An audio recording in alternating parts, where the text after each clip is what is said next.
বিশ্বব্যাংক এবং আন্তর্জাতিক মুদ্রা তহবিল এই আন্তর্জাতিক দুই সংস্থার বসন্তকালীন উৎসবে বাংলাদেশ বেশ কয়েকটি বিষয়কে গুরুত্ব দিয়েছে।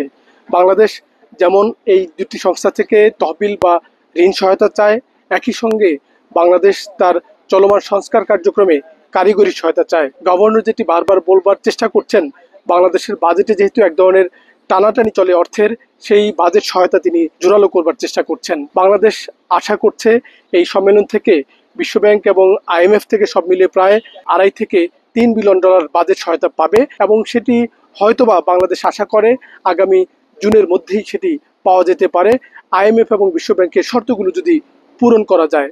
অন্যদিকে আমি জানবার চেষ্টা করেছি বাংলাদেশ কি ধরনের কারিগরি সহায়তা চায়। গভর্নর যেটি এবং বাংলাদেশ প্রতিনিধি দল যেটি বলবার চেষ্টা করছে, বাংলাদেশে যে ব্যাংকিং খাতে সংস্কার চলছে, এই সংস্কার কার্যক্রমে তারা এই দুটি সংস্থা থেকে সহায়তা চেয়েছে।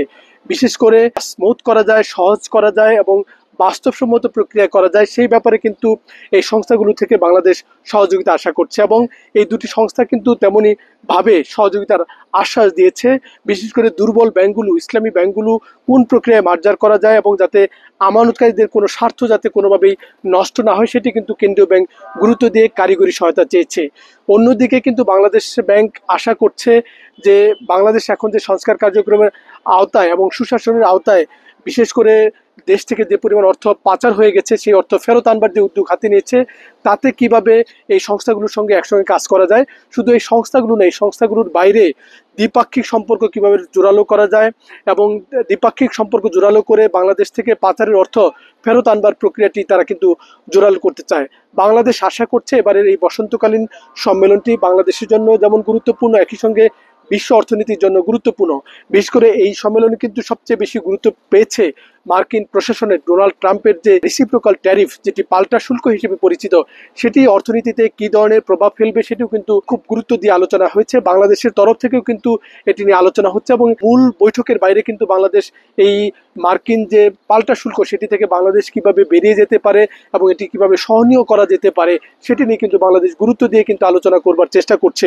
বাংলাদেশ মনে করছে যে এটি যদি সহনীয় না করা যায়, বাংলাদেশের রপ্তানি খাত কিন্তু অনেকটা আক্রান্ত হবে। বিশেষ করে তৈরি পোশাকের যে রপ্তানি বাংলাদেশের মার্কিন যুক্তরাষ্ট্রে একক গন্তব্য হিসেবে সবচেয়ে বড় বাজার, সেটি কিন্তু হারানোর একটি সুযোগ তৈরি হতে পারে, যা বাংলাদেশকে কিন্তু অনেকটা চিন্তিত করছে। এরই অংশ হিসেবে কিন্তু আমরা যেটি দেখছি, এবারে সম্মেলনে কিন্তু অর্থ উপদেষ্টা এবং গভর্নরের বাইরে প্রধান উপদেষ্টার যে আন্তর্জাতিক সম্পর্ক বিষয়ক উপদেষ্টা লুৎফি সিদ্দিকী, তিনিও কিন্তু এবারে সম্মেলনে যোগ দিয়েছে।